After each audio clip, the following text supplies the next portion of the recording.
आज से हम जो है 10th क्लास के जो जितनी भी एक्सरसाइज है उनकी सीरीज एक स्टार्ट कर रहे हैं। इसमें आपके मैथ के जो क्वेश्चंस हैं, जो बुक हैं, तो उसके जितने भी क्वेश्चंस हैं उसको आसान तरीके से आप किस तरीके से सॉल्व कर सकते हो वो हम तरीके आपको बताएंगे और सारे क्वेश्चन सॉल्व करेंगे। उम्मीद है अगर आप इस चैनल के साथ जुड़े रहेंगे तो आप एक अच्छा स्कोर करेंगे आने वाले एग्जाम में आपके।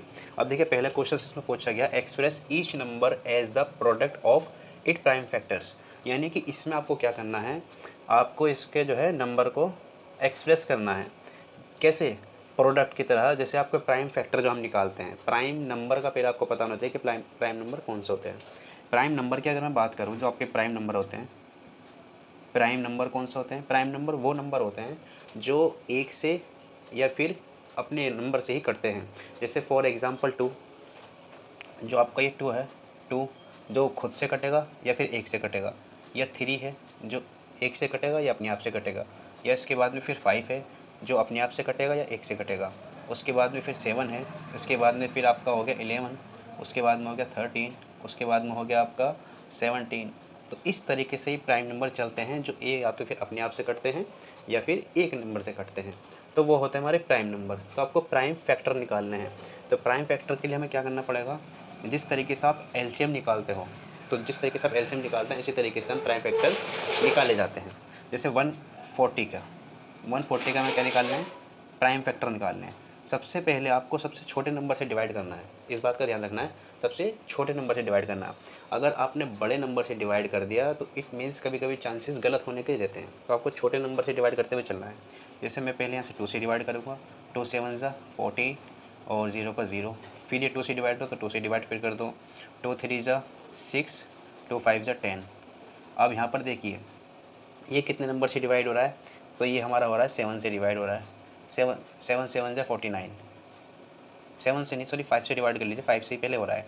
5 7 35, फिर 7 से डिवाइड कर लिए, 7 1 7। अब इस तरीके से जितने नंबर ने 140 को काटा है, जिन नंबर से उसको डिवाइड किया गया है, उन नंबर को हम इस तरीके से रख लेंगे, 2 मल्टीप्लाई 5 मल्टीप्लाई 7। अब इसको प्राइम फैक्टर में कैसे लिखना हमें, जो हमारे डबल हैं उनकी पावर 2 हो जाएगी, मल्टीप्लाई 5 मल्टीप्लाई 7। तो ये हो गए हमारे प्राइम फैक्टर। तो बड़े ही आसान तरीके से आप निकाल सकते हैं। अगर आपको तरीका आसानी से आता है तो आप इस तरीके से आसानी से निकाल सकते हैं। सबसे आसान तरीका यही है। तो आई होप कि उम्मीद है कि आपको समझ में आ गया होगा। और चलते हैं नेक्स्ट क्वेश्चन की तरफ, देख लेते हैं। वो इसमें आपको क्या करना है, 156 का प्राइम फैक्टर निकालने हैं। तो वैसे ही जैसे हमने 140 के निकाले थे, इसमें ही 156 के भी सेम ऐसे ही निकलेंगे। तो सबसे पहले आप क्या कीजिएगा, 156 को सबसे पहले हम इस तरीके से डिवाइड करेंगे। तो सबसे पहले देखिए, जैसे मैंने आपको बताया कि आपको छोटे से छोटा नंबर, यानी छोटा छोटा प्राइम नंबर कौन सा होता है, 2। सबसे पहले आपको उसी से स्टार्ट करना है। कुछ बच्चे बीच बीच में, जैसे मैं बता रहा था आपको, तो कोई बड़े नंबर से स्टार्ट कर देता है, कोई दूसरे नंबर से स्टार्ट कर देता है। अगर आप ऐसे करोगे तो उसमें दिक्कत ये होगी, आगे जाके इसमें कभी कभी मल्टीप्लाई में दिक्कत आ जाती है और कभी कभी क्वेश्चन गलत होने के भी चांसेस बढ़ जाते हैं। तो सबसे पहले हम इसको 2 से डिवाइड करेंगे। 2 7 14 प्लस के एक के यहाँ जाएगा, 2 8 16।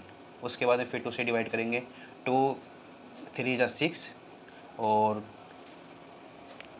2 9 18। इसके बाद में फिर 3 से डिवाइड करो, 3 1 3 और 3 3 9। उसके बाद में फिर 13 से डिवाइड करो, क्योंकि 13 एक प्राइम नंबर है, तो प्राइम नंबर सिर्फ अपने ही नंबर से कटता है। तो अब इसके प्राइम फैक्टर कौन कौन से हैं, एक 2 हो गया, उसके बाद में दूसरा 2, उसके बाद में 3, उसके बाद में 13। अगर इसको शॉर्ट में लिखा जाए तो 2 की पावर 2 हो सकती है और मल्टीप्लाई में 3 मल्टीप्लाई में 13। तो इस तरीके से 156 के भी हम प्राइम फैक्टर निकाल सकते हैं बड़ी आसानी से। तो यही तरीका आपको हर क्वेश्चंस में यूज़ करना है और इसी तरीके से सारे क्वेश्चन आपके सॉल्व हो जाएंगे। अब जिस तरीके से देखिए हम क्वेश्चंस आगे बढ़ाते जा रहे हैं, उसी तरीके से उसकी डिफ़िकल्टीज लेवल भी क्या हो रहा है, बढ़ता चला जा रहा है। लेकिन डरने की ज़रूरत नहीं है, क्योंकि जिस तरीके से हमें कॉन्सेप्ट का पता चल गया है और कॉन्सेप्ट के अकॉर्डिंग ही सारी चीज़ें सॉल्व होएंगी। तो अब चाहे इससे बड़ा क्वेश्चन क्यों ना दे दे, तो वो भी हम आसानी से सॉल्व कर सकते हैं। क्यों? क्योंकि हमें कॉन्सेप्ट का पता चल गया है। आइए चलते हैं क्वेश्चंस की तरफ। इसमें क्वेश्चंस में देख लेते हैं, ये 3 8 2 5, इसको क्या करना है, आपको डिवाइड करना है। पहले करिए। सबसे पहले देखिए, ये 2 से डिवाइड नहीं, क्योंकि पीछे क्या है, ऑड नंबर है। ऑड नंबर होने का मतलब है 2 से डिवाइड नहीं होगा, ये आपको रूल भी पता होना चाहिए। 3 से डिवाइड हो सकता है क्या? ये 3 से डिवाइड का रूल ये है कि आप सबको प्लस करके देखिए, जब प्लस करने पर सम आएगा अगर वो आपका 3 से डिवाइड है तो इट मीन्स ये पूरा नंबर 3 से डिवाइड हो सकता है। तो 3 और 8 हो गया 11, 11 और 2 हो गया 13, 13 और 5 हो गया 18। तो 18 हमारा 3 से डिवाइड है, तो इस मीन ये भी नंबर भी 3 से डिवाइड होगा। चलिए 3 से डिवाइड कर लेते हैं। 3 1 ज़ा 3, 3 2 ज़ा 6 और 3 7 ज़ा 21 और 3 5 ज़ा 15। ये 3 से डिवाइड हो गया। अब इसको देखिए, ये नंबर भी 3 से डिवाइड है क्या? 1 और 2 हो गया 3, 3 और 7 हो गया 10, 10 और 5 हो गया 15, 15 3 से डिवाइड है। इट मीन्स कि नंबर भी आपका डिवाइड हो जाएगा 3 से। तो 3 4 ज़ा 12, 3 2 ज़ा 6, 3 5 ज़ा 15। क्या अब ये 3 से डिवाइड है? 4 और 2 हो गया आपका 6, 6 और 5 हो गया आपका 11, 11 33 के टेबल से डिवाइड नहीं होगा। तो इट मीन्स ये हमारा नंबर 3 से डिवाइड नहीं होगा। अब कौन से नंबर से डिवाइड होगा? उससे 3 से बड़ा प्राइम नंबर कौन सा है? 5। देखिए क्या 5 से डिवाइड है? ये बिल्कुल डिवाइड है 5 से। 5 से डिवाइड कर लीजिए। 5 8 ज़ा 40 और बचा आपका 5 5 ज़ा 25। अब इसके बाद में दोबारा 5 से डिवाइड हो जाएगा। 5 1 ज़ा 5, 5 7 ज़ा 35। उसके बाद में आपका ये सीधा 17 से होगा, क्योंकि 17 क्या आपका प्राइम नंबर है। तो इनके फैक्टर हमारे क्या क्या निकले? 3 मल्टीप्लाई 3 मल्टीप्लाई 5 मल्टीप्लाई 5 मल्टीप्लाई 17। हम इसको शॉर्ट में कैसे लिख सकते हैं? 3 की पावर 2 मल्टीप्लाई 5 की पावर 2 मल्टीप्लाई 17। तो इस तरीके से हमारा जो है 3825 के प्राइम फैक्टर भी आसानी से हमने निकाल लिए।